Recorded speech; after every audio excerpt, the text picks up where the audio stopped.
She stood in front of his grave in the November cold and cried, not because she was weak, not because she was afraid, but because for the first time in 31 years of her life, she had found something worth grieving over. A father she had searched for, without knowing she was searching. A man who had spent 25 years believing his daughter was dead. And the cruelest part of all this? He was standing 30 yards away, behind a line of trees, watching her cry in front of a grave he had faked, watching her shoulders fall, and realizing in that single moment that he had calculated every single move correctly except the one that mattered most. He had protected her from his enemy, but he had never stopped to ask whether she wanted to be protected that way. This is not a story about power. This is a story about what power costs the people who build it, and what they find when they finally stop running from what they lost. This channel exists for one reason. There are people born to lead, and there are lessons that no classroom will ever teach you. Only the ones who have stood at the edge of everything and chosen to rebuild understand them. This channel does not tell stories about crime. This channel tells stories about mindset, about backbone, and about the secrets behind what real power actually looks like. What this story will give you is this: the understanding that the strongest person in the room is not always the one who never shows weakness. It is the one who finally learns that needing someone is not a flaw. It is the foundation of everything real. If that is something you want more of, you already know what to do. Like this video, leave a comment telling me where you are watching from, share it with one person who needs to hear it today, and subscribe so you never miss what comes next. The next story is already waiting for you. The operating room at 2 in the morning is the quietest place Camilla Voss has ever known. Not because there is no sound, there is plenty of sound, monitors beeping in steady rhythms, the soft hiss of the ventilator, instruments passing hand to hand with the practiced efficiency of a team that has done this 100 times. But underneath all of that, there is a quality of silence that exists nowhere else in the world. The silence of people who understand that every single movement matters. Camila stood at the table, her hands moving with precision she had spent a decade building. The patient was 8 years old, a bicycle accident 3 hours ago, bleeding on the brain that would not wait until morning. Her voice when she spoke was low and even. "Retractor," she said. "Slightly left. Hold." The nurse adjusted. Camilla did not look up. "His pressure is dropping," the anesthesiologist said from across the room. "I see it," Camilla said. "We are almost through. Give me 90 seconds." She did not say it to reassure anyone. She said it because she had assessed the situation, and 90 seconds was the accurate number. In the operating room, Camilla Voss did not offer comfort. She offered precision. Those two things had served her patients far better than comfort ever could. 86 seconds later, she said, "Done. Close him up." The exhale around the table was collective and quiet, the kind of relief that comes from tension finally given permission to end. Camilla stepped back, stripped her gloves, walked to the scrub sink and washed her hands with the methodical thoroughness that the profession demanded. Then she looked in the mirror above the sink. The eyes that looked back at her were tired, not from the surgery, from something she had been carrying for 3 months that no amount of sleep seemed to touch. Her own voice came to her then, not out loud, just the voice inside that narrated, the one she could not seem to quiet lately. She thought, "The last thing my father told me before he died was that I was never really his to keep. The second to last thing he told me was a name, Dominic Reyes, and that name, for 3 months, I have been treating like a grenade with the pin already pulled, carrying it carefully, trying not to look at it directly, telling myself that not knowing is safer than knowing. But I am a surgeon, and surgeons do not operate blind." The Voss apartment was on the 14th floor of a building overlooking Boston Harbor. She had lived there for 6 years, and it still looked like a hotel. Clean lines, organized shelves, A kitchen that was spotless because she rarely cooked. The only personal thing in the entire space was a piano in the corner under a thin layer of dust, and even that was more evidence of a version of herself she had put away than of anything she was now. She sat in the kitchen at 5:30 in the morning with a cup of coffee and watched the harbor lights. Her phone buzzed. Nora Bennett. Breakfast? Nora's text read. I am outside your building with bagels. Camilla smiled despite herself. Nora was the only person in Boston who knew that Camilla would work a 6-hour overnight surgery and then sit alone in her kitchen instead of sleeping. She texted back, Come up. Nora Bennett had been Camilla's closest friend for 4 years. They had met during a conference on integrated care, argued for 40 minutes about pain management protocols, and then gone to dinner and talked until midnight. That was the whole of it. Nora was an internist with a direct manner and a gift for saying the thing other people circled around. She was also the only person who regularly called Camilla out when she was performing fine instead of actually being fine.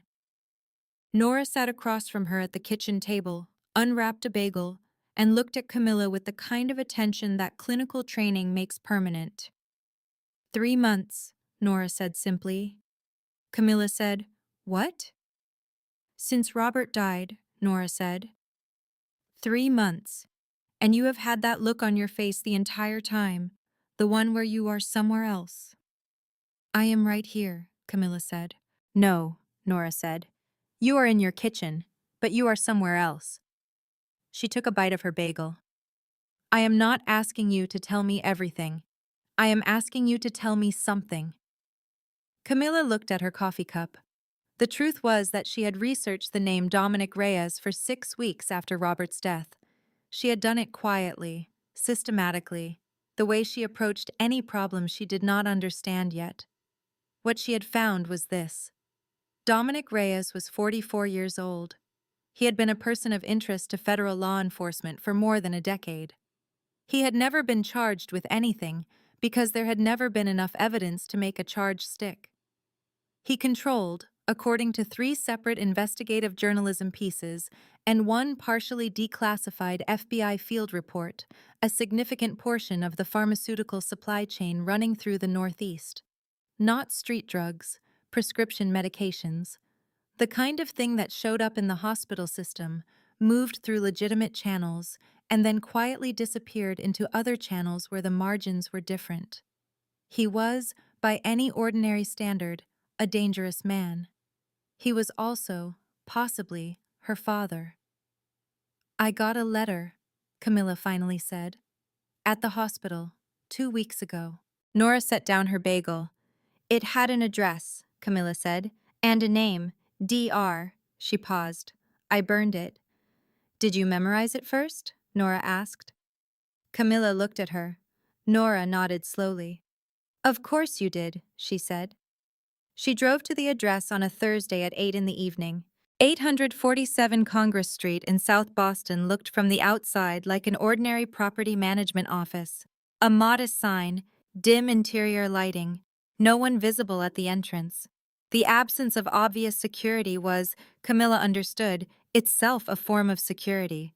Whatever protection existed here had been arranged to be invisible. The door was unlocked.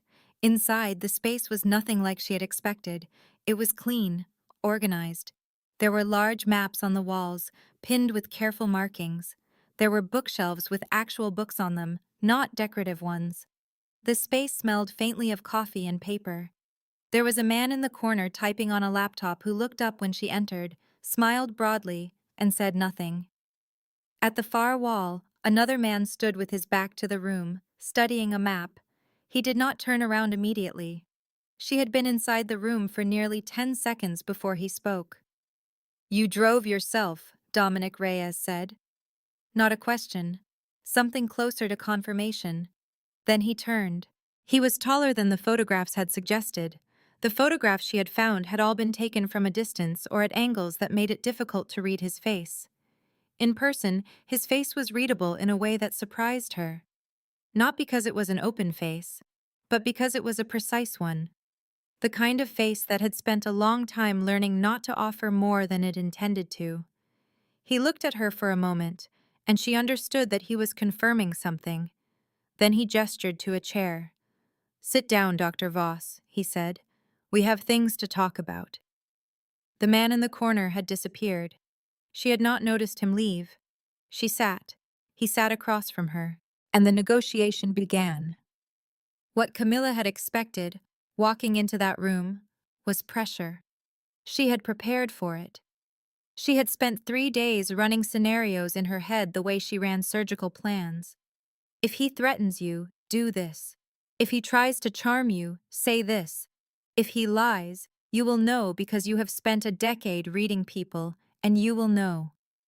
What she had not prepared for was a man who did none of those things.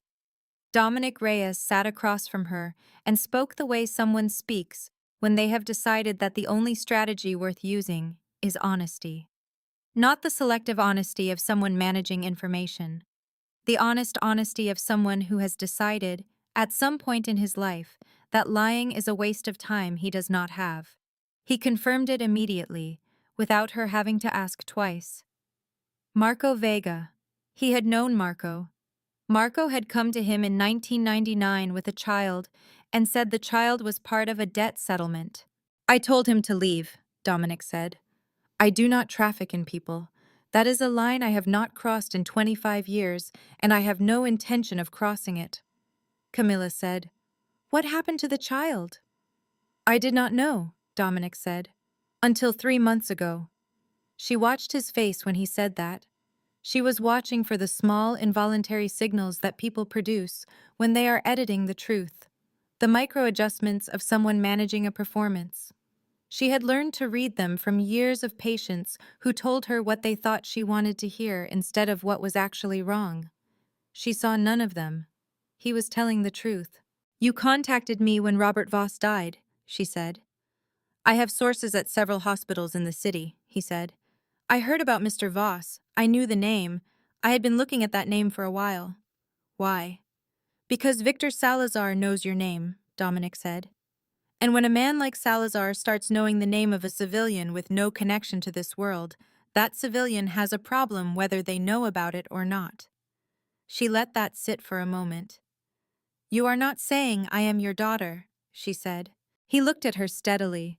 There was something in his expression that she could not immediately categorize. Not discomfort, not avoidance, something more like caution, the caution of a person who has learned the cost of saying something wrong. "I believe you may be," he said. "I have reason to believe that, but I do not have proof, and you deserve to be told a confirmed truth, not my theory." She said, "What is your reason to believe it?" "I had a daughter," he said. "Her name was Lucia. She was 3 years old when her mother left. 6 months after that, I received word that both of them had died in a car accident in Connecticut. I spent 20 years looking for evidence that the report was wrong. 3 years ago, I stopped." He paused.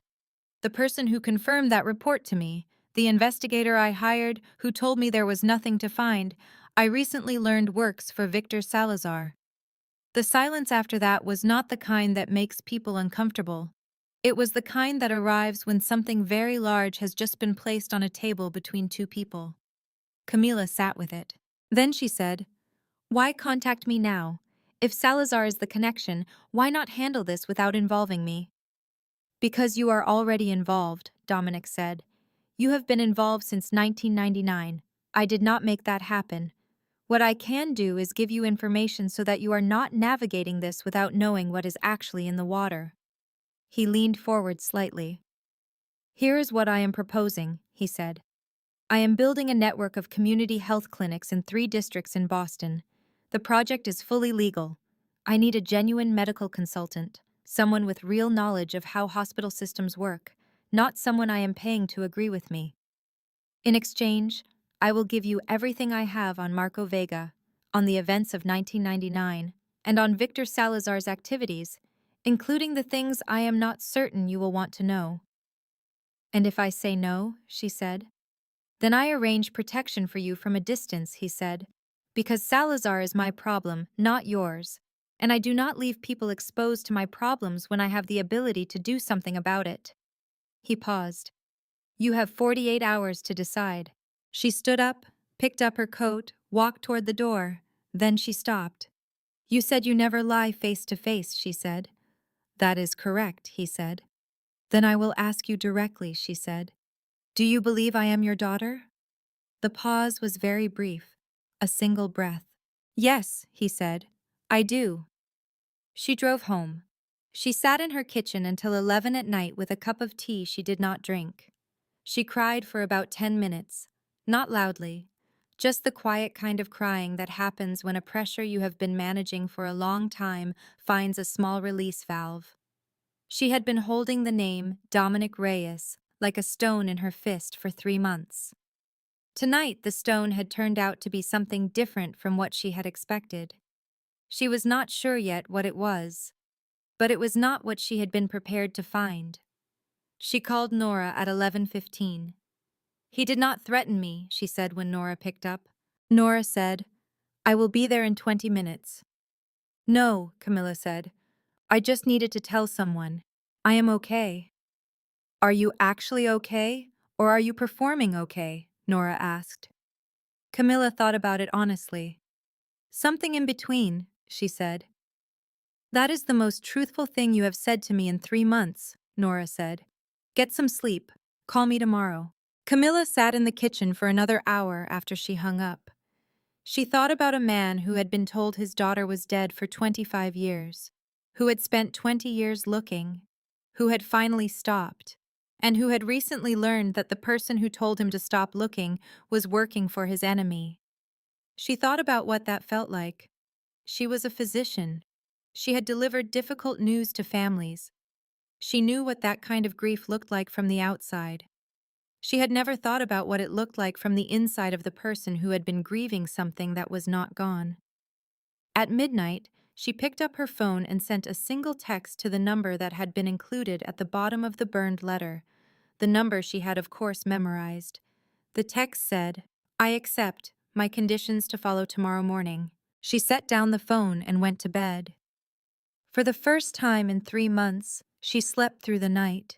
She called at 6 in the morning. He picked up on the first ring. She stated her conditions without preamble. She would work according to her hospital schedule, and he would not ask her to cancel surgeries for any reason whatsoever. She would not move her base of operations to his office outside of working hours, unless there was a specific project necessity. He would answer every question she asked about the clinic project with complete honesty, and he would notify her in advance if he became aware of anything that affected her safety or the safety of her colleagues. When she finished, there was a short silence. Accepted, he said. She said, You do not want to push back on any of those? They are reasonable conditions from someone with a functioning mind, he said. I do not negotiate with what is reasonable. She hung up and stood in her kitchen for a moment. Then she got dressed and went to work. The first morning at Congress Street, a man she did not recognize was waiting at the door. He was younger than Dominic, maybe 29, with the kind of easy posture of someone who had learned early that being underestimated was an advantage. He was grinning before she even reached the steps. Dr. Voss, he said, I am Raphael. Call me Rafe. I am the only person in this building who is not dangerous, relatively speaking, she said. Relatively is doing a lot of work in that sentence. He laughed. It was a genuine laugh. I like her already, he said, presumably to no one, and then held the door open for her. He was mid-sentence when she stepped inside, already pivoting to say something else, something that started with the words, Has anyone ever told you that you have the same... and then stopped. She turned. Dominic had appeared in the hallway behind her. He said one word. Raphael. Not loud, not sharp.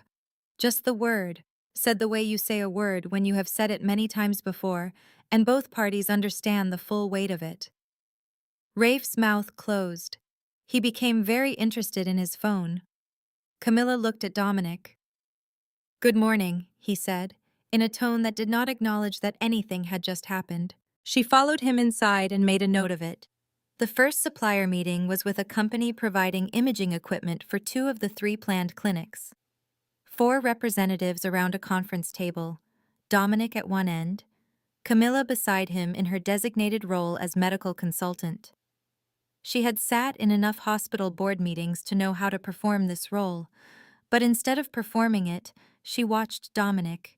He was different in this context than she had expected, not louder, quieter, if anything. He let the suppliers speak at length. He asked very few questions, and the questions he did ask, maybe 3 in the entire meeting, were not requests for information. They were something more precise than that. They were questions designed to reveal what a person was not saying. After the meeting ended and the suppliers left, Dominic looked at her. "You were reading everyone in that room," he said. "Occupational habit," she said.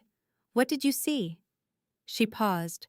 No one had ever asked her that, not in exactly that way, not with that particular directness, not asking for a report, not asking for an assessment, just asking what she had actually observed. She said, "The third man on the left, Hendricks." He quoted a price that was lower than his competitors, and his eyes went to his phone 3 times when he was talking about delivery timelines. The problem is not the price. The problem is his supply chain. Dominic nodded once. "I know," he said. "I wanted to see if you would." She said, "You were testing me." "I was learning about you," he said. "Those are different things." By the end of the first week, Camilla had gone through the clinic project's financial structure with the same thoroughness she brought to surgical planning. It was reflex. She did not sign her name to anything involving medications and treatment plans without understanding the full picture. What she found was not illegal. That was important to note. Every piece of it was documentable, defensible, and within the bounds of existing law. But there was a supply mechanism, a middleman company that sourced medications from hospitals through a purchasing agreement loophole and redistributed them to the clinics at below-market prices, that operated in a space she would describe as ethically uncertain. She brought her analysis to Dominic on a Thursday afternoon, printed on 3 pages in the organized format she used for surgical case reviews. He read through it without expression. Then he set it down. "You found the arbitrage mechanism," he said. "Yes," she said. "Walk me through the reasoning." He looked at her directly. 2,400 people in 3 Boston districts are receiving blood pressure medication, insulin, and respiratory drugs that they could not otherwise afford, he said. The mechanism that makes that possible operates within the existing legal framework, which contains gaps that I have identified and am using. No law is being broken. The medication is real, properly stored, properly handled, and delivered to people who need it. She said, "A good outcome does not automatically justify the method." He said, "No, but it changes the weight of the analysis. Would you prefer this mechanism did not exist and those 2,400 people had no medication?" She said, "I would prefer the healthcare system worked correctly and this mechanism was not necessary." He said, "So would I. But we do not live in the world where the healthcare system works correctly. We live in this one." She sat with that for a moment. She wanted to push back further. She had arguments ready. She always had arguments ready. But the particular argument she wanted to make, the one that said there is a more correct way to do this, ran directly into the fact that she could not name what that more correct way actually was in the present reality of the world they were describing. She said, "I need to think about this." He said, "That is a reasonable response." She picked up her papers, started to leave. Then she said without turning around, "The most sophisticated justification for a gray area I have ever heard came from a cardiothoracic surgeon in 2019. I thought it was a one-time thing." She heard him make a sound that was almost a laugh. The almost surprised her more than an actual laugh would have. On Friday afternoon, Elena appeared while Camilla was finishing her report. Elena was 58 years old and had the particular quality of people who have been in the same space for a very long time. She was as much a part of the building as the walls were. She moved quietly. She noticed things without appearing to notice them. She set a cup of tea on the desk beside Camilla's laptop without being asked, and without saying anything. Camilla looked at the cup, then at Elena. "You knew I drank this kind," she said. "I notice people," Elena said. "It is my job." She walked out. Camilla stared at the tea for a long moment. She could not immediately identify the feeling the gesture produced. It was too simple a thing. Someone had noticed what kind of tea she preferred, and then brought it to her without requiring any transaction around it. No request, no gratitude expected, no social engineering involved. Just attention paid and acted on. She had not realized, until this moment, how rarely anyone had done that for her. She picked up the tea and kept working. The first time she saw Dominic's world at night was an accident. She had stayed late on a Friday finishing a supply chain analysis and had not noticed the time until she looked up and found that the office was empty. She gathered her things, walked down the hallway, and turned a corner to find Dominic standing at the far end of a room she had not previously entered, speaking quietly to two men she did not recognize. The conversation stopped when she appeared. The two men looked at her. She looked at them. Dominic said calmly, "I will be with you in a moment, Dr. Voss." She went back to the conference room and waited. He appeared 4 minutes later. "I apologize for the wait," he said. "Who were they?" she asked. He considered the question. "People who work for me in a different capacity than the clinic project," he said. She said, "That is a careful answer." "Yes," he said. She looked at him for a moment. "I'm going to ask you something, and I need you to answer honestly." "All right," he said. "Is anything we are doing for the clinic project connected to whatever capacity those people work in?" Another consideration. Careful, not evasive. "The clinic project is a separate operation," he said. "It does not benefit from what those men do. Those men do not benefit from what the clinics do. They exist in the same structure, but they do not overlap." She held his gaze. "Okay," she said. She picked up her bag and went home. In the car, she thought, "I believed him. And I am not sure if that is because he told the truth or because I want it to be true." She did not have a satisfying answer to that. She drove home anyway. 3 weeks after Camilla began working with Dominic, she encountered Victor Salazar for the first time. She almost did not recognize the significance of it. That was, she later understood, the point. It was a Monday morning. She was coming out of a departmental meeting when the charge nurse told her there was a guest in the private reception area, someone interested in discussing philanthropic support for the hospital's neurology research program. His name was Victor Salazar. He had made a donation to the hospital foundation the previous year. She walked into the reception room and introduced herself. Salazar was 57, trim, well-maintained, with the specific grooming of a man who understood that appearance was information. Navy suit, excellent tailoring.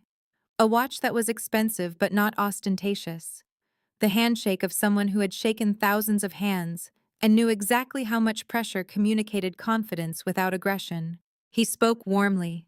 He said he had been following the hospital's neurological research program with great interest. He asked about her work specifically. He mentioned a family member with a progressive condition and expressed admiration for the kind of care the program provided. Camilla listened. She answered his questions. She was professionally warm and appropriately collegial, and the entire time, she read him. Not because she had planned to. It was automatic, the same thing she did in every clinical interaction. She was listening to what he said and simultaneously tracking everything that surrounded what he said. The movement of his eyes, the rhythm of his breathing, the way certain questions came out fractionally more deliberate than others, as if they had been placed in the conversation rather than arising naturally from it. The pattern she identified was specific. His eyes moved with the focus of someone collecting information to use later. Not the pattern of a potential donor listening to a pitch, the pattern of a man doing a verification exercise. He was not there to discuss donations. He was there to confirm something. After 18 minutes, he stood, said he would be in touch with the foundation office, shook her hand again, and left. She stood in the hallway for 30 seconds after he turned the corner. Then she took out her phone. This was the first time she called Dominic without a project reason. She noticed that as she was doing it. She was calling him because she wanted him to know before he had to ask. She could have waited. She could have sent a message. Instead, she was standing in a hospital corridor at 10 in the morning, pressing his name in her contacts. He picked up on the first ring. She said, "A man named Victor Salazar just spent 18 minutes at my hospital pretending to discuss philanthropy while looking at me like I was a box he was checking off a list." There was a brief silence. "I will be there in 20 minutes, Dominic said. He was there in 18. She watched him come through the side entrance and thought, he is moving differently, not faster exactly. But the unhurried, contained control she had observed in the office was altered. There was an urgency underneath it, small and carefully managed, but visible to someone paying attention.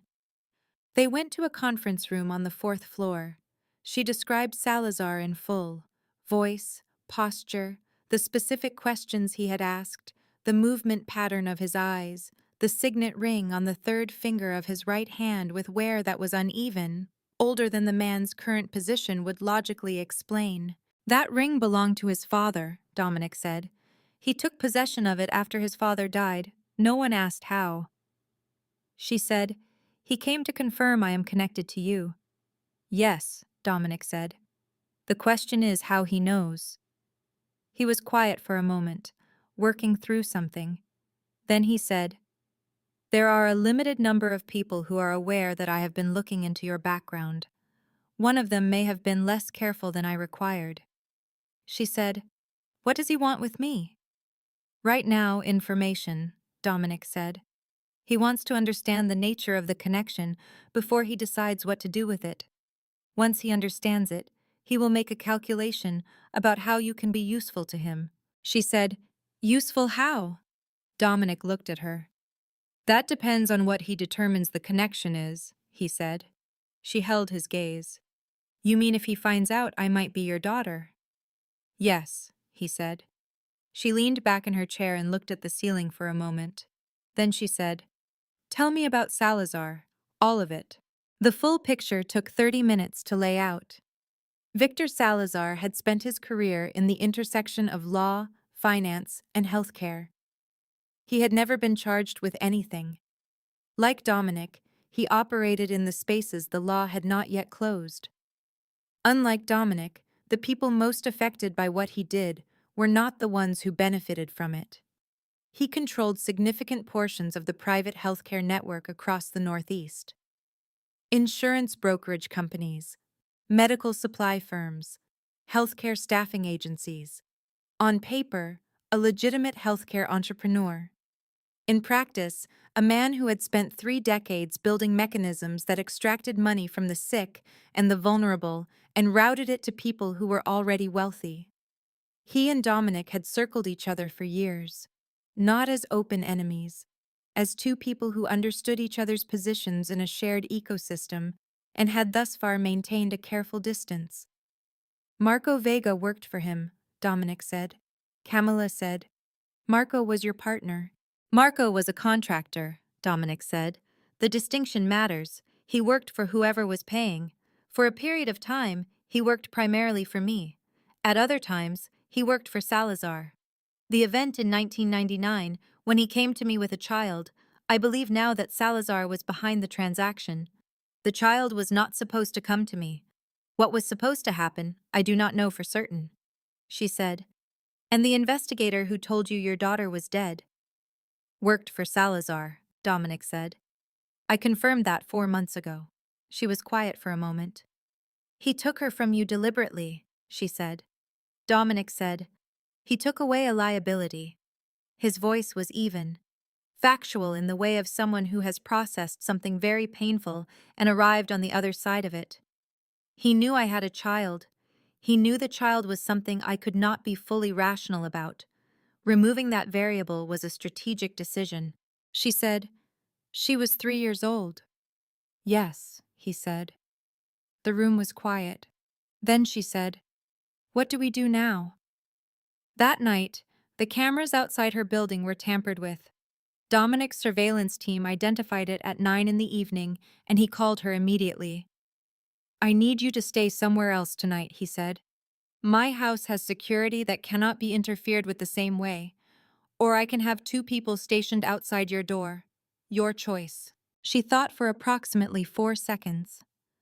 "I will come there," she said. "I am not sleeping with guards outside my door. That is not something I can do." "All right," he said. The guest room in Dominic's house was spacious and clean and impersonal in the way that rooms kept for occasional use tend to be. She changed, washed her face, sat on the edge of the bed, and looked at her hands. She was not afraid. That fact was worth noting. She was in a house belonging to a man who controlled an illegal pharmaceutical distribution network, sleeping in his guest room because someone had tampered with the security cameras at her building, and she was not afraid. She was awake. She went downstairs at 11:15 because she could not sleep and found that the kitchen light was already on. Dominic was standing at the window with a glass of water. He was not in a suit, just dark trousers and a shirt with the cuffs undone. It was the first time she had seen him without the particular composure that the office version of him maintained. He looked like a person who also had not been sleeping. He looked over when she came in, did not seem surprised to see her, moved to the stove and put on coffee without asking. She sat at the kitchen table. He set a cup in front of her, sat down across from her. For a while, neither of them said anything. Then she said, "Do you ever get tired of knowing everything?" He looked at her. "I do not know everything," he said. "I ask better questions than most people. Those are different things." She said, "What is the question you cannot answer?" He was quiet for longer than he usually was, long enough that she thought he was going to deflect. Then he said, "Whether the things I have done were worth what I lost." She looked at him. He was looking at the table. There was something in his expression she had not seen there before. Not weakness, not performance. Something that was just the truth of a person sitting in their own kitchen at 11 at night, having said something they almost never said. She did not respond. She had been trained to know that sometimes the most useful thing a person can do when someone has said something real is simply not to cover it over. They sat with the coffee. The harbor outside was dark and quiet, and for a while they were just 2 people in a kitchen in the middle of the night, not performing anything for anyone. The 4th week of the arrangement, Rafe asked her to follow him to a room at the end of the main hallway. He had found her alone in the conference room after Dominic left for an outside meeting. His manner was different from his usual performance of ease. He was quiet and deliberate in a way that she had not seen from him before. The room at the end of the hallway had 2 locks on the door. He used 2 separate keys to open it. Inside were archival boxes, a few framed photographs on one wall, and a filing cabinet in the corner. It was a records room. Personal, not administrative. Rafe walked to the wall of photographs. In the center, in a simple frame with no decoration, was a photograph of a child. A little girl, maybe 3 years old.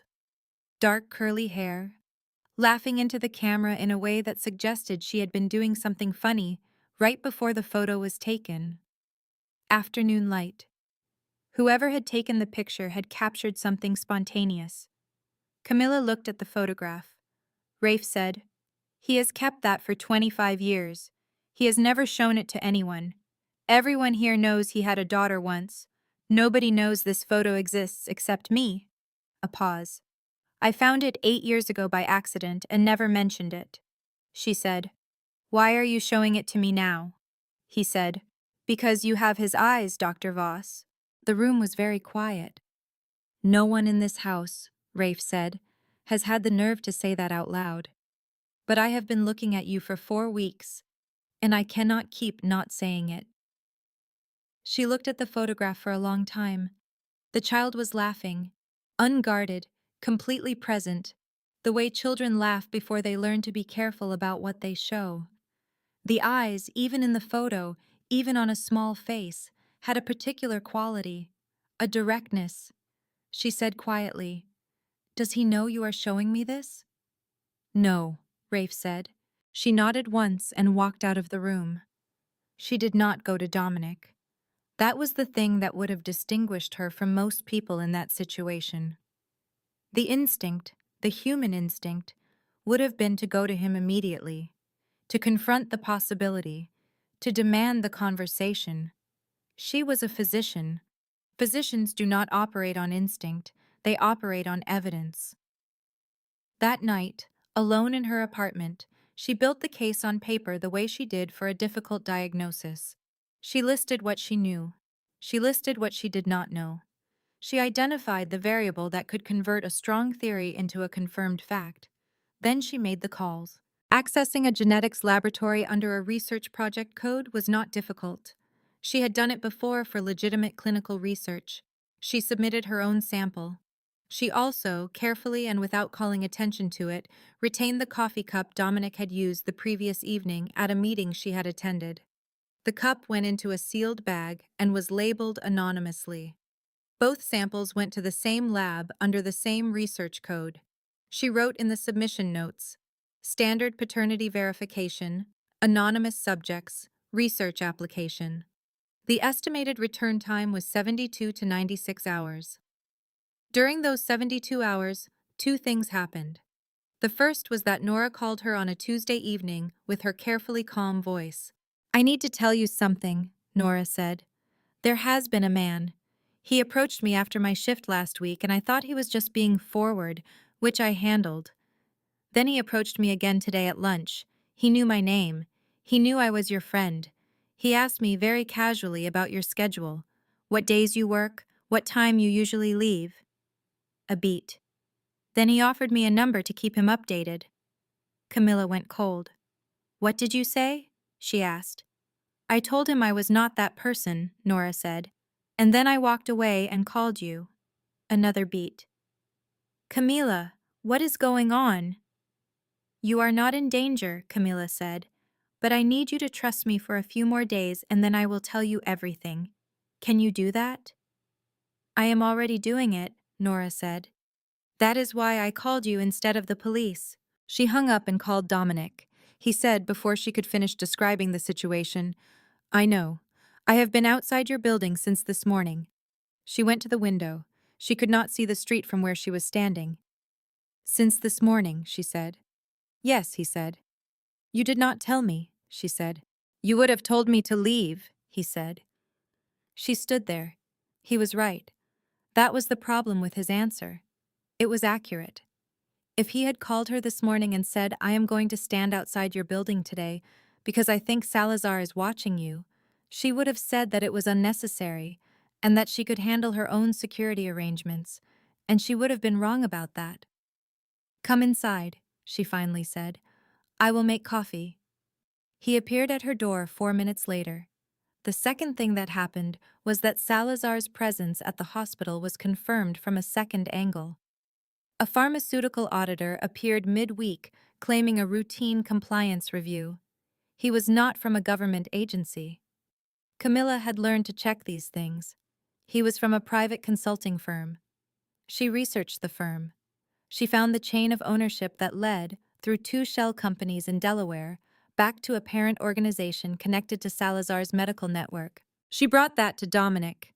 He sat with it quietly for a moment. Then he said, "He is building a file on your hospital's supply patterns." She said, "Why?" "Because your hospital is in my distribution area," he said. "If he can find a discrepancy in the supply chain that I am associated with, he can use that as leverage against the hospital, against you, against me." She said, "He is going to try to use me as the link." "He already is," Dominic said. The email from the lab came on Thursday morning. She was in her car in the hospital parking structure, the engine off, 20 minutes before her first shift started. She had been watching for the notification since Tuesday and had somehow managed to keep the watching from becoming consuming. That was a discipline she had built over years. The ability to hold something in peripheral awareness without allowing it to take over the center. The notification came. She opened the application on her phone. The lab did not use emotional language. It used percentages and confidence intervals and reference ranges. She was trained to read that language fluently. The report was unambiguous. She sat in her car. She did not cry. She did not shake. She took one long, slow breath and held it for 3 counts and let it out. Then she closed the application. She looked out through the parking structure wall at the section of Boston skyline visible from that angle. She knew the general direction of Congress Street from where she was sitting. She could not see it, but she knew which way it was. He was there right now, working, reading reports, drinking coffee. He did not know. She had known for less than 5 minutes, and she already understood that this was going to change everything for him in a way that it could not change for her, because he had lost this 25 years ago, and she had only just found it. The weight of what she was holding was not symmetrical. She needed to say it right. She got out of the car, went into the hospital, and worked her shift. 2 days after the results came back, Camilla found Rafe in the main office on a morning when Dominic had a meeting elsewhere. She said, "The results came back." He went still. "Positive?" he said. "Yes," she said. Rafe sat down in the nearest chair. He did it the way a person sits when they are not choosing to sit so much as their legs have made the decision for them. He was quiet for almost a full minute. That silence, from a man who filled silences automatically, said more than words would have. "He is going to," Rafe started, then stopped. "I do not know what he is going to do with this." She sat down across from him. "Tell me about the 20 years," she said. "When he was looking." Rafe leaned forward and put his elbows on his knees. "Every year," he said, "on her birthday. He hired a new investigator each time. He did not use the same person twice because he did not trust that any single person would tell him the truth if the truth was inconvenient. He was meticulous about it." A pause. "He stopped 3 years ago. Someone confirmed again that the death report was accurate, that there was nothing to find." "And that someone," she said. "Works for Salazar," Rafe said. "I found that out 10 months ago." He looked at her. "I have been carrying that for 10 months. I did not know how to tell him.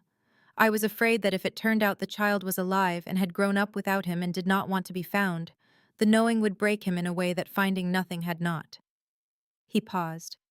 "That was a coward's reasoning, and I knew it." She looked at him for a moment. "You showed me the photograph," she said. "Yes," he said. She said, "Where is he tonight?" "He has a late call," Rafe said, "but he will be in the study by 9, usually alone." She said, "Thank you, Rafe." She picked up her bag and went to prepare for the most important conversation of her life. She arrived at 9:05. The study was lit by a desk lamp, not the overhead fixture, which gave the room a warmer quality than its usual working atmosphere. He was reading something in a green leather chair that had the look of long use. Elena had just been in. There was a tray with tea on the side table, still steaming. Camilla came in and closed the door behind her. He looked up. She walked to the desk. In her hand was the printed lab report, 2 pages, unfolded. She set it down on the desk in front of him, with the results facing toward him. She did not say anything. He looked at the pages. His eyes moved through the data methodically, the way any trained reader would. It did not take him long. The conclusions were clearly formatted. The confidence interval was 99.7%. Then he looked up at her, then back at the pages, then at her again. Dominic Reyes did not make a sound. He pressed his face into both hands. That was all, both hands covering his face, elbows on his knees. Not a collapse, not a performance. One man, in a room, containing something that had just broken a wall he had spent 25 years building around a specific piece of himself. His shoulders did not shake. His breathing, what she could observe of it, did not break. It lasted maybe 3 seconds. Then he straightened. His eyes were wet, but his face was steady. When he spoke, his voice did not waver. "How long have you known?" he said. 48 hours, she said. "Why did you wait?" She sat down in the chair across from him. "Because I needed to be certain," she said. "And because I did not know how to give someone back something they had spent 25 years grieving. I needed to think about how to say it correctly." He looked at her. Not the way he had looked at her in any of their previous conversations, where there was always some layer of assessment underneath the directness. This was something different. Something that had not been part of his presentation before. He said, "Were you afraid to tell me?" She thought about the honest answer. "Not afraid," she said. "Careful. There is a difference." He said, "Yes, there is." They sat in that study from 9 at night until close to midnight. The tea went cold. Neither of them touched it. He told her about her mother. Her real name was Elena Santos. She had been a third-grade teacher from Providence. She was, he said, the only person he had genuinely not known how to read.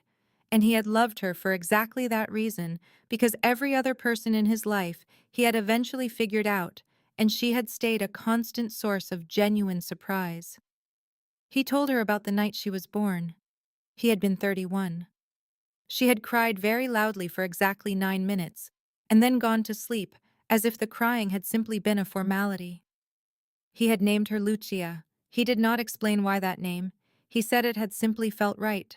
He told her about the morning Elena Santos left. He had come home at 3 in the morning from a long meeting and found the apartment very quiet, in a way that was different from the quiet of sleeping. She had taken the child's things. She had left a note. The note said, "I cannot do this. I cannot raise a child in this world. I am sorry." He had found them 6 months later in Connecticut. Or he had thought he found them. He had sent an investigator to confirm an address he had tracked down through a mutual contact. The investigator had returned with a report, a car accident the previous month, both mother and child. He had the documentation. He had showed Dominic the death certificates. He had spent 2 days not leaving his house. After the 2 days, he had gone back to work. He had not spoken about it again. For 20 years after that, every year on what would have been his daughter's birthday, he had hired a new investigator. Every year the investigator had found nothing. 3 years ago, he had stopped. He had not told anyone any of this. Not Rafe. Not Elena the housekeeper. No one. Camilla listened to all of it. When he finished, the room was quiet. Then she said, "I remember being 6 years old and being brought to a house in Cambridge. The Voss house. It was very large. Margaret Voss showed me my room, and it had a window seat. I sat in the window seat for the first hour and watched the street. I remember thinking that the street was very quiet compared to wherever I had been before. I do not know where before was. My memory before that house is incomplete." He looked at her. She said, "Robert Voss was not a bad man. He was a man who wanted something he could not have naturally and made a bad decision about how to get it, and then spent 25 years trying to make that decision right by being a good parent. He was not always successful at being a good parent, but he was not bad." "And you?" Dominic said. "Are you all right with him having made that decision?" She considered the question honestly. "I am all right," she said finally. "With him, with the decision." A pause. "I am still calibrating how I am with the rest of it." "That is a precise answer," he said. "I am a precise person," she said. Something in his expression shifted. It was very slight. The corner of his mouth moved in a way that was not quite a smile, but was related to one. "Yes," he said. "You are." Elena had appeared in the doorway sometime around 10:30. She had stood there for a moment looking into the study. She had seen Dominic holding a cold cup of tea, talking in a low voice. She had seen Camilla leaning forward slightly in her chair, listening with complete attention. Elena had seen this man for 15 years in that study. She had seen him with lawyers. She had seen him with adversaries. She had seen him with Rafe, and with a handful of people she had classified, over the years, as genuinely trusted. She had never seen him talk to anyone the way he was talking right now. She turned away from the doorway and went back to the kitchen. For the first time in a long time, she felt something loosen in her chest. Not relief exactly. More like the particular feeling of watching something broken slowly begin to set. 5 days after the night in the study, everything changed. Camilla arrived at Congress Street on a Monday at 8 in the morning. She had been coming every weekday for 5 weeks. She knew the door code. She knew which coffee maker was better. She knew that Elena would have already been there for an hour by the time she arrived, and that Rafe was never there before 8:30, unless there was something he needed to manage early. She punched in the door code, pushed it open. Elena was standing in the entryway. Elena did not stand in the entryway. Elena moved. She was always in motion through the house. Standing still in a single spot was not her characteristic posture. Camilla looked at her. Elena looked away. "What happened?" Camilla said. It was not a question. Rafe came from the far hallway. He had none of his usual energy. He was wearing the face of someone who had been awake for a long time and had spent part of that time rehearsing a conversation. "Come sit down," he said. "Tell me what happened," Camilla said, not moving. He told her. The previous night, Dominic had been returning from an off-site meeting. His vehicle was intercepted on a street in South Boston. There had been gunfire. 2 members of his security detail had been wounded. By the time additional backup arrived, the scene was gone. They had found blood on the pavement. They had not found Dominic, Rafe said, looking directly at her. They found blood. They did not find him. Camilla stood in the entryway. She was doing the thing she did in operating rooms, taking in information and processing it without allowing the processing to slow down. Blood at the scene, but no body. No confirmed fatality. No confirmed survival either. She said, "Is he alive?" Rafe was quiet. The silence was careful, not evasive. Careful. There was a distinction between those two things, and she registered it. She said, "Rafe?"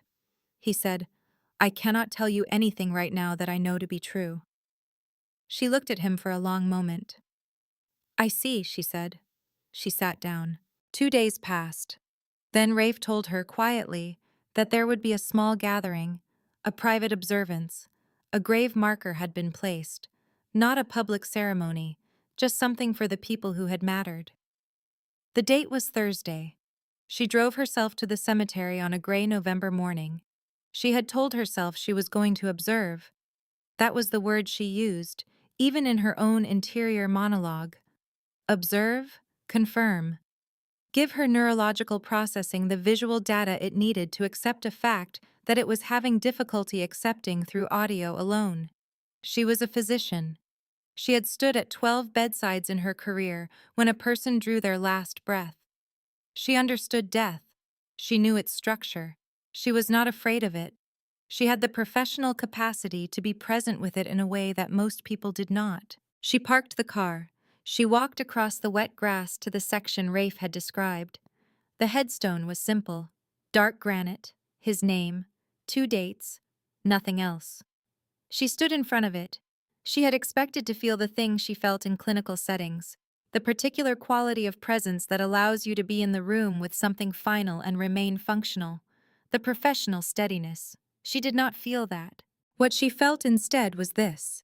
She had found something 5 weeks ago that she had spent 31 years not knowing was missing, and now it was gone. Not returned to a missing state. Taken.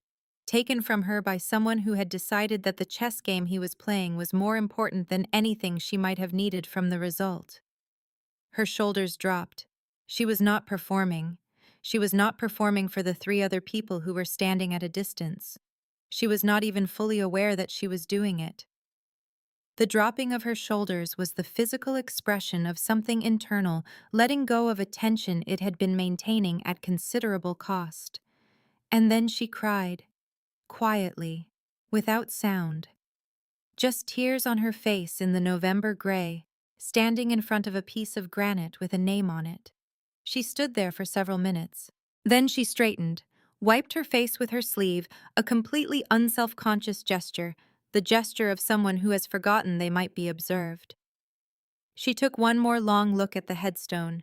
She said softly, to no one she expected to hear her, "I found you. That meant something." Then she walked back to her car. He was 30 yards away behind a line of trees. Dominic Reyes stood absolutely still. He was uninjured. He was alive. The attack had been staged, The blood at the scene a deliberate construction, the security detail briefed in advance. Everything had gone exactly as planned. The plan was sound. With him dead, Camila became valueless as leverage. Salazar had no reason to approach her if Dominic was gone. It was the right move. He had come to the cemetery today to confirm that the plan was working, to observe that she was functioning, that she was continuing her life, that Salazar's people were not following her. He had told himself this was operational. He had told himself there was no emotional component to his being here today. He had been wrong about that. He had watched her walk across the grass. He had watched her stand in front of the headstone. He had watched her shoulders drop.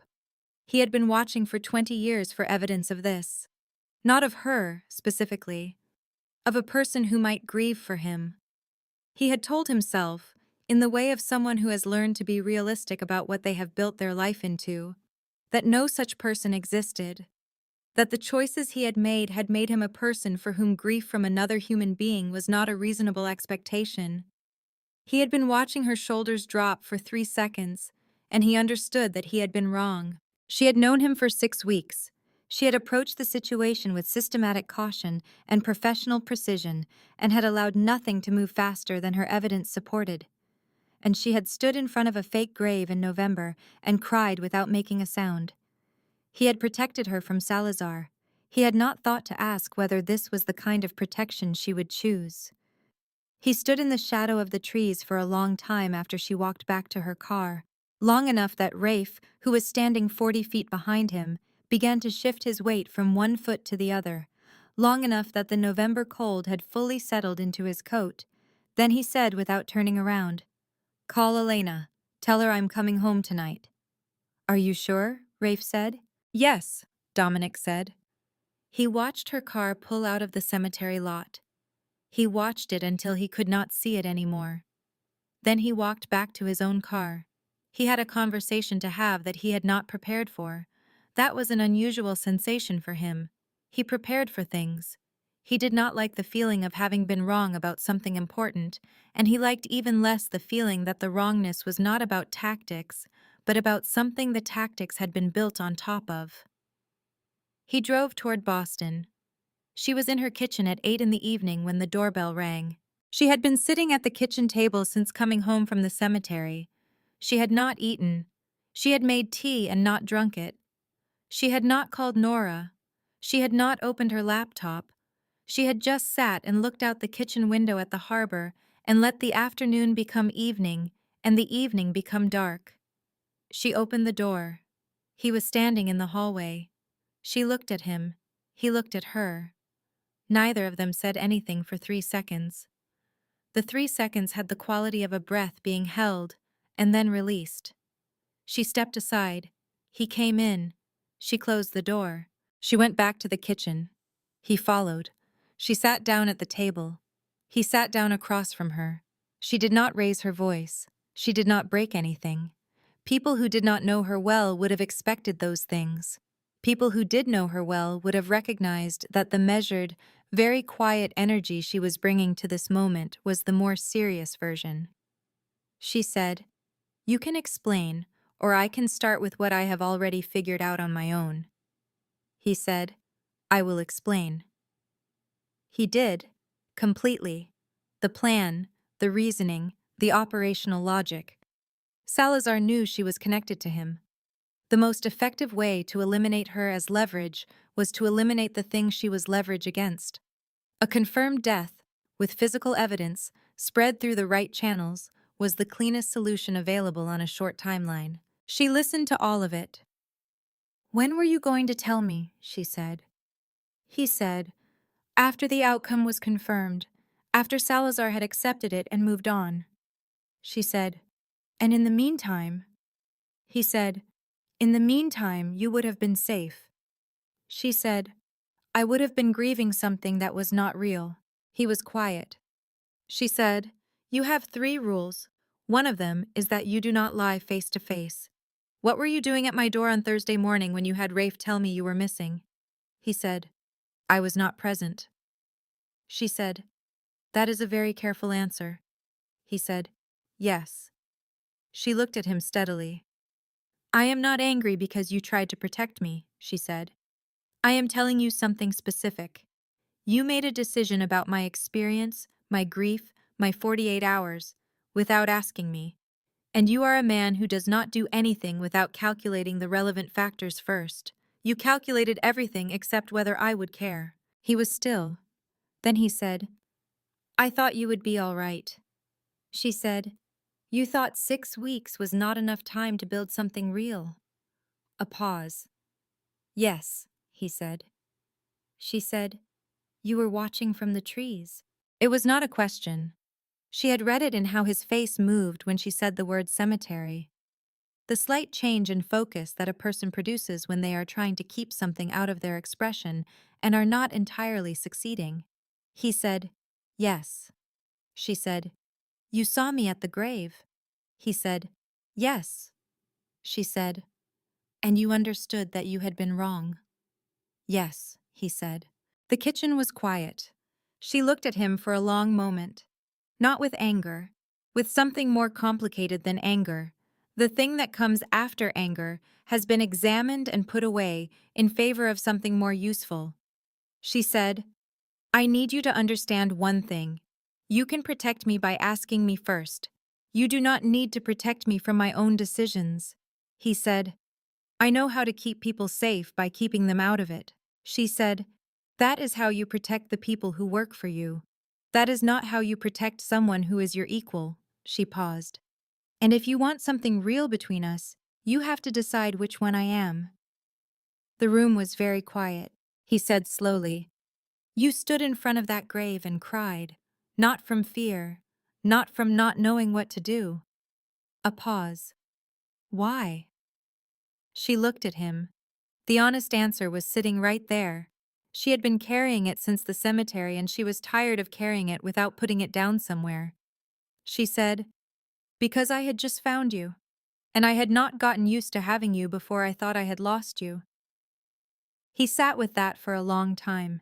She watched him sit with it. She watched the thing that was almost never visible in him, the internal process, the actual person underneath the constructed surface, working through something he had not expected to be working through tonight. Finally he said, Next time, I will ask you first. Yes, she said. I should not have made that decision without you.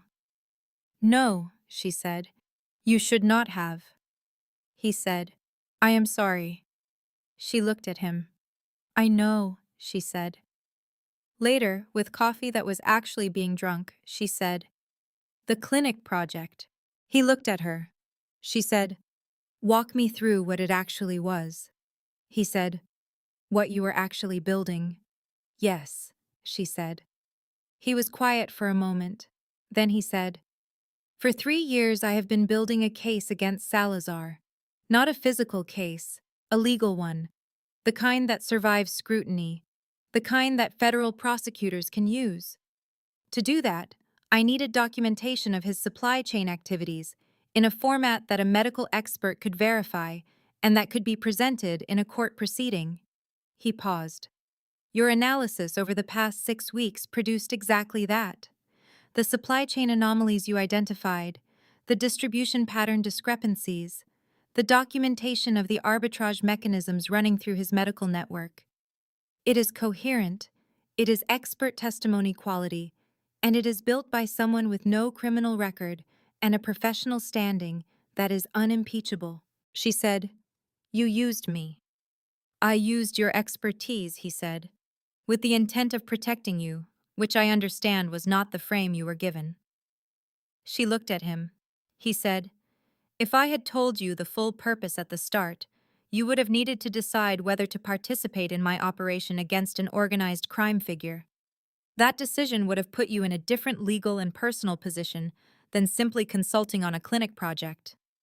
She said, You protected me from a decision I should have been allowed to make. He said, Yes, I did. A pause. She said, Next time, ask me first. He said, I am learning.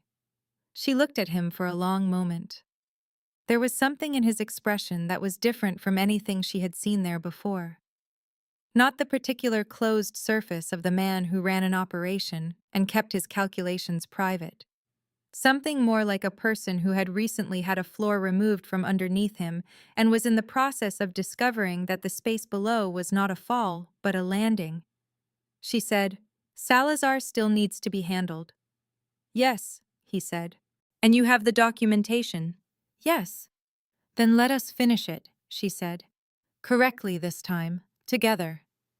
He looked at her. Something shifted in his face, very small. "All right," he said. The following week, they sat down together with Rafe and went through everything Camilla had built. It was different doing it this way, doing it with the full picture on the table. She was not a consultant reviewing clinic logistics anymore. She was the person who had built the architecture of a legal case against a man who had spent 30 years doing significant harm through a system that was supposed to do good.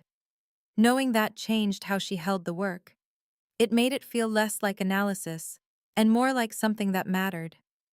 Dominic reviewed every document. He asked precise questions. He did not tell her what to add or change. He asked questions that identified the gaps, and she filled them because she knew where the evidence was. Rafe handled the logistics of the delivery channel. There was a federal prosecutor in the district whose interest in healthcare fraud was documented and whose independence from Salazar's network of influence had been carefully verified. There was a journalist at the Boston Globe who had been building a parallel investigation for 2 years and was one source document away from being able to publish. There was also an FBI agent who had been trying to make a case against Salazar for 4 years and had been blocked at every turn by the specific legal structures Salazar had built around himself. Camilla's documentation cut through all 3 of those structures simultaneously. She said one afternoon, looking at the organized case file on the conference table, "He is going to understand when this is delivered that it was coming from inside his perimeter." Dominic said, "Yes," she said. "He will know it came from the clinic project. He will know it came from someone with medical expertise and access to the hospital supply chain data," Dominic said. "He will draw the obvious conclusion. By the time he draws it, the warrant process will have already begun." She said, "How long?" "The prosecutor needs 72 hours to review," he said. "The FBI agent can move within 24 hours of receiving the file. The journalist publishes simultaneously with the arrest. All 3 channels reinforce each other." She said, "And Nora? She is still at risk until this is done." "Nora has had 2 people on her since Tuesday," he said. "She does not know they are there." Camilla said, "She is going to ask me about that." "Yes," he said. "She is." Salazar called her on a Wednesday. He used her direct hospital line, which meant he had gotten it from somewhere he should not have had access to. The call came at 11 in the morning. His voice was cordial and precise, with an undertone of something she now recognized easily, the particular register of a person who is managing a situation they are not certain of. He said he would like to meet, informally, off-site. He said there were things he thought they could discuss that would be mutually beneficial. She said she was open to a meeting. When she hung up, she called Dominic. "He wants to meet," she said. "I know," Dominic said. "He called from a clean line, but the number is in our system. Where?" "He suggested a hotel in Back Bay," she said. "Conference room. Daytime." "Take the meeting," Dominic said. She said, "You are not going to argue about that." He said, "You asked me to ask you first. I am asking now. I think you should take the meeting. I think you are better equipped to read him in a direct conversation than anyone else I have. I think you understand what to do with what you find." A pause. "But it is your decision." She said, "I will take the meeting." "I will be listening," he said. "Rafe will be in the building." "I know," she said. Victor Salazar in a hotel conference room was the same as Victor Salazar in the hospital. Cordial, controlled, the surface of a man who had never needed to be openly threatening because he had spent his career arranging things so that the threat was always implicit and deniable. He offered her coffee. She declined. He said he understood she had been doing consulting work with Dominic Reyes. He said he wanted her to understand that she was in a complicated position through no fault of her own, and that there were ways out of that position that were available to her if she was interested in discussing them. She listened. He said that the relationship she appeared to have developed with Reyes was, in his assessment, based on an incomplete picture of who Reyes was and what he was actually engaged in. He said that if she was willing to cooperate with certain inquiries, he could ensure that her professional position was protected and that her name would not appear in any subsequent proceedings. She looked at him. She read him carefully, for the last time, with full attention. She saw a man who was afraid, not of her, of Dominic, of what Dominic knew and what Dominic was building, afraid in the specific way of a person who has spent a career managing situations from behind barriers and has just realized that the barriers have been compromised. She said, "I have been thinking about something since we met at my hospital." He said, "What is that?" She said, "The ring on your right hand. You have worn it for at least 15 years. The wear pattern is uneven on the outside edge, which means you touch it in moments of stress. I have watched you touch it 3 times in the past 8 minutes." She paused. "You are very afraid of him." Salazar said nothing. She said, "You should know that the documentation project you interrupted me at is complete. It has already been delivered to 3 separate recipients. The prosecutor, the federal agent, and the journalist all received their copies 36 hours ago." She looked at him. "I built it. I verified it. My name is on it, and my professional standing will hold up in any proceeding you would like to challenge it in." She stood up. "I'm going back to work now," she said. "Have a good afternoon, Mr. Salazar." She walked out. She called Dominic from the car. "It is done," she said. "Yes," he said. "I heard." She pulled out of the hotel garage, drove toward the hospital. "He is going to try to move on the documentation," she said. "He has 18 hours," Dominic said. "The warrant application is being reviewed now." She said, "Rafe is still watching Nora?" "Until tomorrow morning," he said. "After that, it will not be necessary." She drove for a moment in silence. Then she said, "He was afraid. I read him the way I would read a patient who knew the diagnosis was terminal and was still looking for a second opinion." Dominic said, "How did that feel, reading him?" She thought about it honestly. "Clear," she said. "It felt clear." Salazar was arrested at his home the following morning at 6 a.m. The warrant had been signed by 9 the previous evening. The federal agent had moved with the efficiency of someone who had been waiting 4 years for exactly this opportunity. The journalist's piece went live at 6:05, 5 minutes after the arrest was confirmed through a law enforcement source. By 7 in the morning, Camilla was sitting in her kitchen reading the news on her phone with a cup of coffee. She called Dominic. He picked up on the first ring. She said, "I saw." He said, "Are you all right?" She said, "Yes. Nora is all right?" "Yes," he said. "Good," she said. A pause. He said, "Thank you." She said, "You do not owe me a thank you for this." He said, "I know, I am saying it anyway." She smiled, sitting at her kitchen table alone. "Get some sleep," she said. "I will see you Wednesday." He said, "Wednesday." She hung up and sat in her kitchen for a while, watching the morning light come in over the harbor. Outside, the city was beginning its day with no idea that something significant had just shifted in the way certain things worked. Most cities never know. The shifts happen underneath, in conference rooms and warehouse offices, and hotel corridors and courtrooms, and then one morning, a name appears in the news and the city goes on. She drank her coffee and let the morning come in. Nora arrived at the hospital at 8:30 and found Camilla in the break room. She looked at Camilla for approximately 4 seconds and then said, "You look different." Camilla said, "Different how?" Nora said, "Like something has been resolved." Camilla poured Nora a cup of coffee. Then she said, "Sit down. I'm going to tell you some things, and you are going to listen without asking questions until I am finished." Nora sat down. Camilla told her, Not all of it, but the shape of it. Marco Vega, Robert Voss's confession, the DNA results, Dominic and the 25 years, the fake death and the cemetery and the confrontation, the case against Salazar.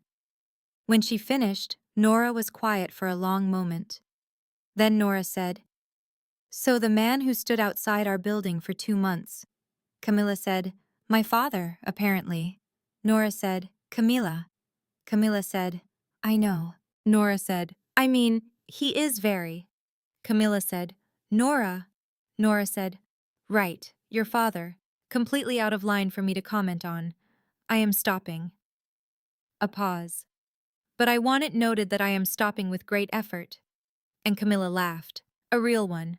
Short and quiet and completely genuine. The kind of laugh that surprises you with itself, that comes before you have made any decision to laugh. That means something is genuinely and simply funny in a way that requires no performance. Nora watched her laugh and smiled in the specific way of someone who has been waiting a long time to see something. 6 weeks later, on the first Saturday in December, Camilla drove to Congress Street at 9 in the morning. Not because of work, not because of a project deadline or a security situation or any of the reasons that had brought her there on every other visit. She went because she wanted to. Elena opened the door. She looked at Camilla. She looked at the small bag on her shoulder that indicated she planned to be there for a while. She did not say anything. She simply opened the door a few inches wider and stepped aside. The kitchen was warm. Dominic was at the counter with coffee, his jacket off, shirt sleeves not yet cuffed for the day. He looked over when she came in. He did not ask why she was there. He got down another cup and poured coffee and set it on the table. She sat down. He sat across from her. For a while they were quiet. It was the good kind of quiet. Not the quiet of people who do not know what to say. The quiet of people who do not feel the need to fill every pause with something.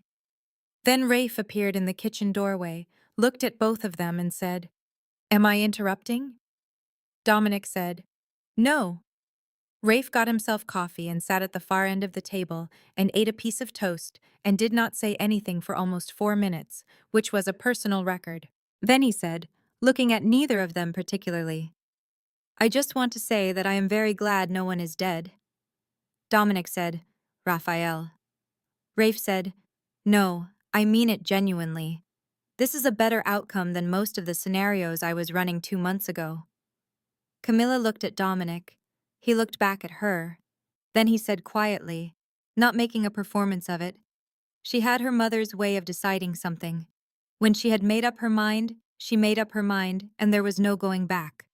Rafe stopped eating. Camilla went still. Dominic was looking at his coffee.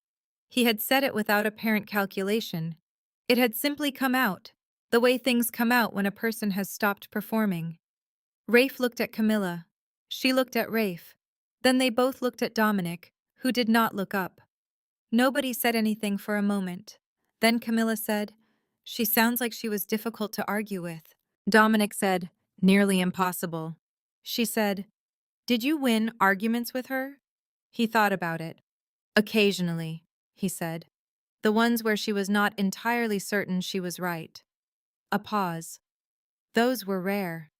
Camilla said, "I understand that dynamic." Rafe made a very small sound that was probably suppressed laughter. That afternoon, Camilla was getting ready to leave. She had her coat on, bag on her shoulder, was saying goodbye to Elena in the hallway. Elena said, "One moment." She disappeared into the back of the house and came back with something in her closed hand. She opened her hand.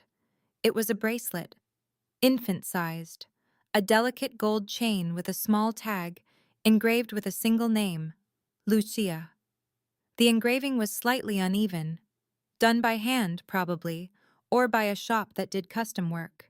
The lettering was small and the L was slightly larger than the other letters, the way it is when a person chooses emphasis. Elena said, "He has had this in the desk drawer for 25 years. He will not give it to you himself. Not because he does not want to, because he does not believe he has the right, given what was taken from you and how long it was taken." She paused. but I think you have the right to know it exists. She set it in Camilla's palm. Then she walked back toward the kitchen without another word. Camilla stood in the hallway and looked at the bracelet. She turned it over in her fingers. The gold was warm from Elena's hand. The engraving was clean despite the years. Someone had taken care of this. Someone had kept it in a place where it would not be lost or damaged for 25 years, through everything. She thought about a man sitting at a desk for 25 years, with this in the drawer. She thought about what it meant to keep something you were not sure you had the right to give. She put the bracelet on her left wrist. It was meant for an infant. On her adult wrist, it hung loosely, more like a bracelet than a baby's band. It did not match her watch on the other wrist. The two things had nothing to do with each other stylistically. She wore both anyway. She went back to the kitchen. Dominic looked up when she came in. His eyes went to her left wrist. He saw the bracelet. Something happened in his face, not a performance of emotion, just the involuntary thing that happens when a person sees something they were not prepared to see and it matters to them. He looked back down at his coffee. She sat down across from him. Neither of them said anything about it. And in that not saying anything, in that shared quiet around a thing they both understood without requiring it to be spoken, something settled between them that had not been settled before. Something that did not have a clinical name and did not need one. Every Wednesday evening after that, it became the shape of things without anyone declaring it. She would finish her shift, change out of her scrubs, drive to Congress Street. Elena would have coffee on. Rafe would be there or not depending on his schedule. And she and Dominic would sit at the kitchen table and talk or not talk, and it was simply the thing that happened on Wednesdays. It was not a formal arrangement. It was not announced.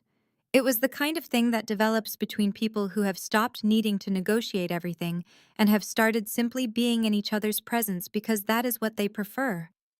Nora asked her about it once. She said, "We have dinner on Wednesdays."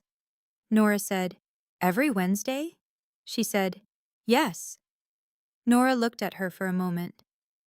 "You have never had a standing commitment on any specific day of the week for as long as I have known you," she said.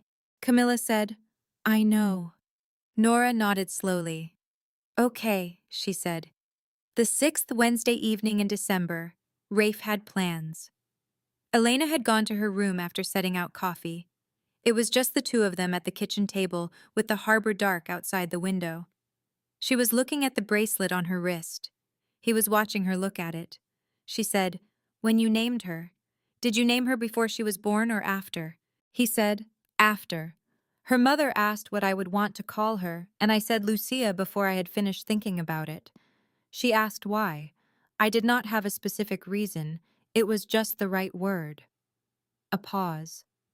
"It means light." She said, "Camilla has a related meaning, from the Latin, someone who assists at sacred ceremonies." He looked at her. She said, "Maybe I have always been Lucia somewhere. I just did not know."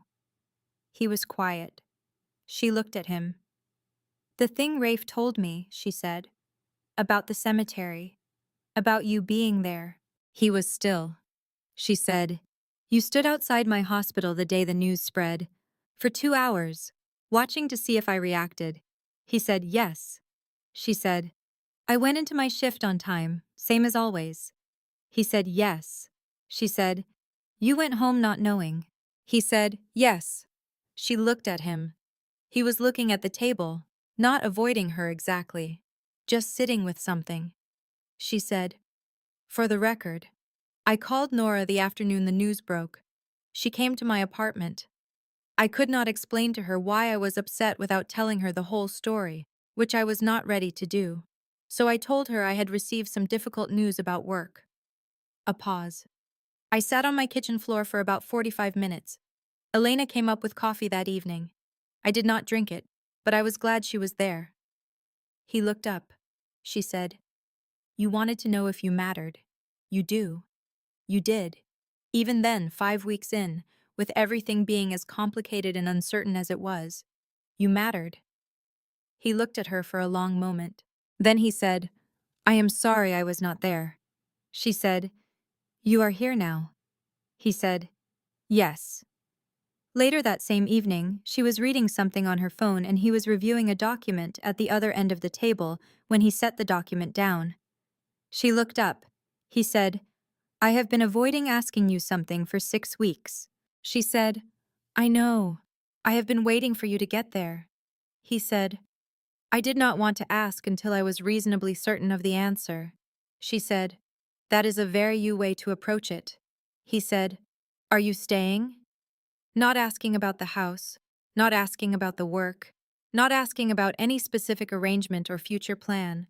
Just that word, staying, in the wide and honest sense of the word, the sense that meant, in my life. As a person who is present in it, as a person who chooses to be here. She set her phone down.